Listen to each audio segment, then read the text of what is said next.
Upside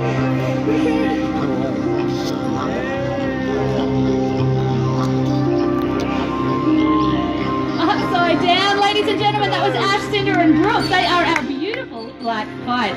But we are going to move on now from birds that love a bushfire to birds that you might find around an ocean or a waterway. Because of course here on the Gold Coast we have some excellent beaches, but it isn't only us that like to visit the beach. Some of our birds like to join us. Birds like this one. Now this is of course our Australian pelican. His name is Marlin. I'm sorry about his table manners, but he does make up for that with his looks, don't you, Marlin? Now, pelicans are not only like us because they like to go to the beach, pelicans also don't mind a spot of fishing. But unlike a human, a pelican has all their fishing tackle built into their body. Now have a look at Marlin's head. You'll notice that big bill that he uses to scoop up fish. It can hold up to about 40 litres of water at a time. But a pelican also has their own fishing hook as well. Have a look on the end of the bill and you'll notice that there is that hook area. The pelican will use that to turn fish around to make sure that they swallow them down head first. They also do like to do a little bit of a courtship display sometimes to the females by throwing those fish up to the air and showing just what good catchers they are. But unfortunately, pelicans come into a Crubbin Wildlife Hospital a lot. Often it is because of injuries that they get from fishing equipment. Yeah, you can give the barriers a bit of a hard time. Now, we don't want pelicans to disappear, so let's remember that there are some things that we can do to help out our oceans and waterways. That is the fastest pelican in the world right there. Off you go, Marlin. He loves to steal the show. But like I was saying, fishing hooks and fishing line can actually be really damaging for something like a pelican. So we need to remember that if we're around our oceans and waterways, the best thing to do is to not leave any litter on the ground, because we definitely can't expect somebody else to come and pick it up and put it in the bin for us. Unless we're lucky enough to have a local magpie like Jack here. Ladies and gentlemen, this is Jack. He is one of the newest additions to our bird show here today, and also a very well-known species. I think most of you know that we're looking at a magpie here. Now, Jack the magpie is an excellent example of a bird that you will see around our suburban areas. But if you do know your birds, you might notice that Jack here looks a little bit different to the local magpies. He's what we call a whiteback. So they're generally found down in the southern areas of Australia.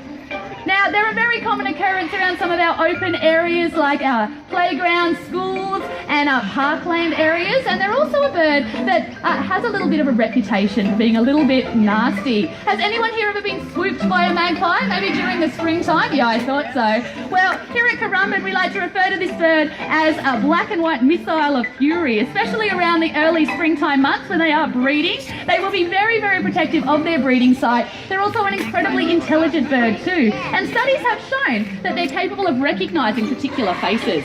So a really great way for you to avoid running into birds like the magpie here is to remain nice and calm around their nesting sites, because these birds don't really necessarily want to hurt humans. They're just simply protecting their young, just like we would. But that was Jack, our cute little magpie. He also likes to steal the show.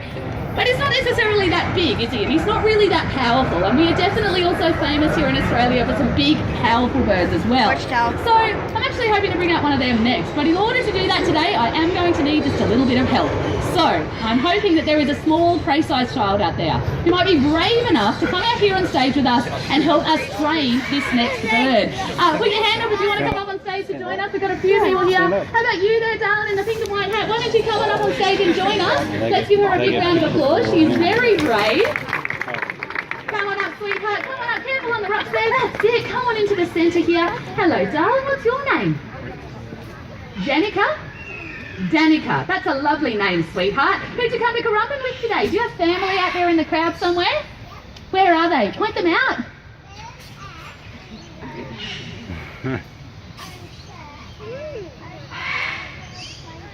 Oh, so you've got Ash and your mum there. Now, Ash just gave you a big wave. Danica, do you want to have a look back at Ash and mum and give them a wave too? Give them a big wave. Goodbye. No, I'm just kidding, darling. But you're going to help me train a bird. Does that sound like fun? Yeah? Wow, excellent. Well, you're going to help me train a big bird today. Are you pretty brave? Excellent. Come with me, Danica. Come right over here. I want you to take a seat right here on our training chair. It's a bit of a fancy name for a stump. Now, what's going to happen here, Danica, is we've got a bird whose name is Titan. Now, Titan is going to come out here to the stage and he is going to eat some food right out of your hand. Does that sound like fun? Oh, well, this is a bit of a surprise. I don't know. His name is Titan, so I'll leave it up to you to guess. But can you hold out your left hand for me, Danica? Yep, that's it, perfect. I'm going to give you a piece of raw chicken there. That's Titan's favourite food, okay? So you've got a very important job. You don't want to feed Barry the ibis over there, but you want to feed Titan. So first of all, we don't want a National Geographic moment here on stage, Danica, so I'm going to get Barry off the stage here. We've also got Barry over here as well, so I've got my work cut out for me. Come on, Barry, head off the stage. I know you're not everyone's favourite bird. Did Cucaracha steal the food, Danica? What a cheeky kookaburra. Oh, they're very good. That's all right. I've got an extra bit of food. Are you okay? Did you take your fingers to death? You're so brave. Hold that hand out again for me, darling. Because I wasn't joking. We really are going to be joined by a big powerful bird here. Oh, well, let's find out, okay? Are you all ready to meet him? Yeah. All right, Danica, I'm going to stand over here with my leather glove, and it is time to release Titan. Don't be scared, but I'm not sure where he's going to come from. Here he is, Danica. Hold your hand down nice and low. We're going to have a standoff. Hold it down a little bit. That's it. He's going to steal that food, and he might even show you his big wingspan as well. Let's have a look. He is awesome, isn't he? Good job, sweetie. Does anyone know what he was? A curlew. That's right. It's called a bushstone curlew. It's actually not that big and scary, but it is endangered. So Danica did a really great job. Sweetheart, you are awesome. Now come here.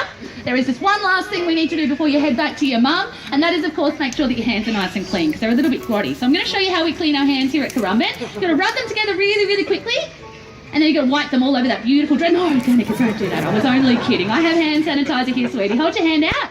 That's it. Ladies and gentlemen, please do give her one last big round of applause. What a fantastic animal trainer. Head back to your seat now, sweetie. You did such a good job. Now, I will just have to remind everyone in our seating area to please take your seats. It's nice and important. Just at the back there, if you could take a seat for us, guys, that would be much appreciated. Thank you so much. Because although Titan wasn't necessarily that big and powerful, in all seriousness, across the world and throughout history, humans have always had a bit of a love-hate relationship with larger predators. Now, the largest of the birds of prey here in Australia is no different. You see, last century here in our country, there was a bird who was hunted almost to the point of extinction. Now, in only 50 years, humans shot, poisoned or trapped over 1 million of this species. And what that means is that they became dramatically close to extinction. So here at Crubbin, we do want to teach you all that this is a bird that does not need to be feared. It actually needs to be protected. It was hunted because we thought it was a livestock killer, but it turns out we were wrong. This bird is actually a carrion feeder and a beautiful and majestic species known as...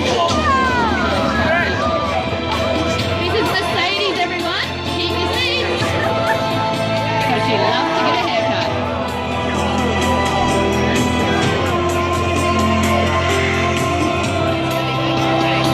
So there in the middle, please do take your seat. Thank you.